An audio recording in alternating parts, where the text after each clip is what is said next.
राम राम साथियों। क्या आपने कभी सोचा है कि जिस हनुमान जी को हम सिर्फ भक्ति और शक्ति का प्रतीक मानते हैं, क्या वे असल में ऊर्जा विज्ञान का सबसे जीवित उदाहरण है।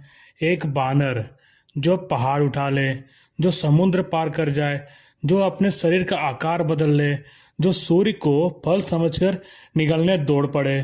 सवाल ये नहीं कि हनुमान जी शक्तिशाली कैसे थे, सवाल ये है उनकी शक्ति का स्रोत क्या था।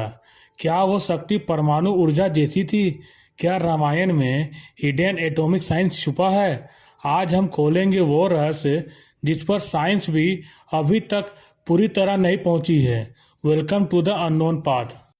जब हम हनुमान जी का नाम लेते हैं तो दिमाग में आता है गदा, पूंछ, राम नाम, शक्ति और सेवा। लेकिन आज एक सवाल पूछते हैं, अगर हनुमान जी सिर्फ एक भक्त थे तो उनके कार्य फिजिक्स के नियमों को क्यों तोड़ते हैं? क्या भक्ति से शरीर का मांस बदल सकता है? क्या मंत्र से ऊर्जा रिलीज हो सकती है? क्या चेतना मैटर को कंट्रोल कर सकती है? हनुमान जी को कहा जाता है पवन पुत्र, वायुदेव के पुत्र। आप ध्यान दीजिए, वायु इक्वल टू एनर्जी कैरियर, प्राण इक्वल टू लाइफ फोर्स और breath equal to bio energy.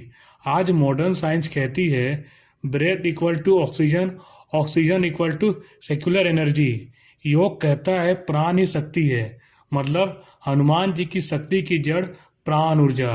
बाल हनुमान जी सूर्य को फल समझकर निगलने दौड़ पड़े। अब मीत समझकर छोड़ मत देना। सूर्य इक्वल टू न्यूक्लियर रिएक्टर, सूर्य इक्वल टू हाइड्रोजन फ्यूजन, सूर्य इक्वल टू ऊर्जा का सबसे बड़ा स्रोत। तो सवाल ये है, एक बालक सूर्य की ओर क्यों आकर्षित हुआ? क्योंकि ऊर्जा हमेशा ऊर्जा की ओर आकर्षित होती है। आज साइंस कहती है high energy particles attract other energy fields. Hanuman ji छोटे से छोटे हो जाते हैं, विशाल से विशाल बन जाते हैं। फिजिक्स में इसे कहते हैं mass minus energy equivalence, E equal to M C square.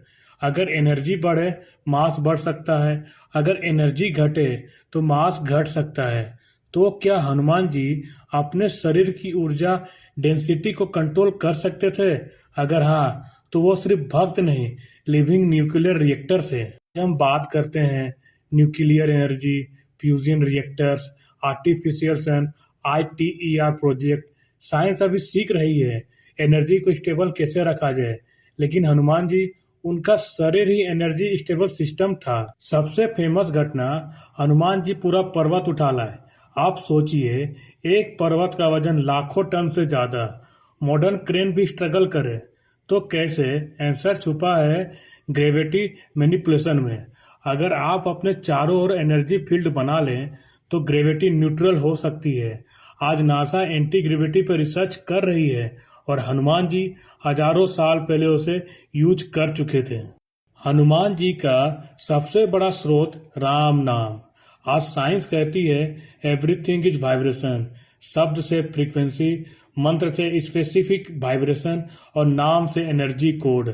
जब हनुमान जी राम नाम जपते थे तो उनका पूरा शरीर रिजोनेंस में आ जाता था। Resonance equal to maximum power with minimum effort. क्यों कहा गया उन्हें ब्रह्मचारी? ब्रह्मचारी इक्वल टू एनर्जी कंजर्वेशन।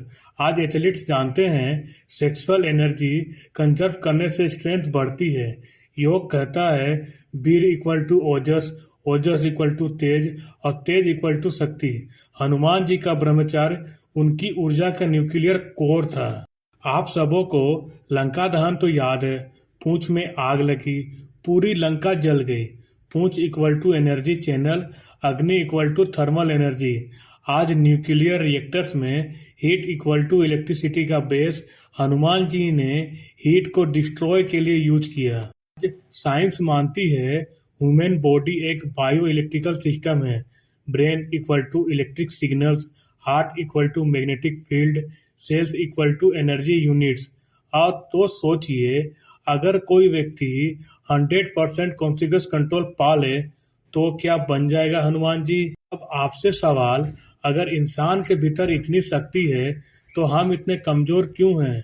क्या हम अपनी ऊर्जा वेस्ट कर रहे हैं? क्या हम अपने शरीर को सिर्फ मीट समझते हैं? कमेंट में लिखिए। क्या हनुमान जी देवता थे या एडवांस एनर्जी बीइंग? रामायण कहती है हनुमान जी को अमृत का वरदान मिला।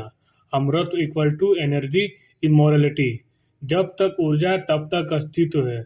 तो सवाल यह है, क्या वो आज भी पृथ्वी पर हैं या फिर वो किसी दूसरे डायमेंशन में ऑपरेट कर रहे हैं? हनुमान जी की शक्ति का रहस्य था पूर्ण भक्ति, पूर्ण नियंत्रण, शून्य अहंकार, अधिकतम ऊर्जा।